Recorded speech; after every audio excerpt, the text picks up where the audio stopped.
Havering is a place of dramatic contrasts in land and seascapes. For a short, simple walk, cross the bridge, go past the Harbour Hotel, and take the beachside path round the green.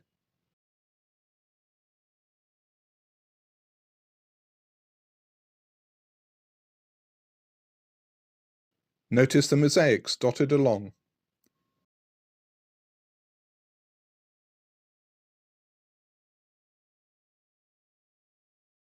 There is a well-equipped children's play area adjacent to Betty's, a seasonal beach cafe.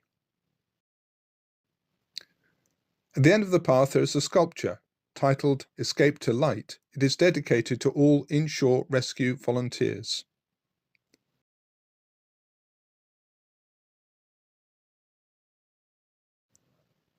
The sandy beaches can be enjoyed at high or low tide.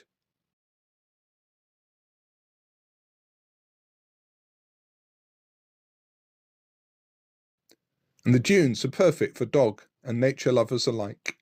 4 miles up the coast is Silecroft, with a new beach cafe open 5 days a week, serving tasty breakfasts and lunches, all made from locally sourced ingredients. What's not to like?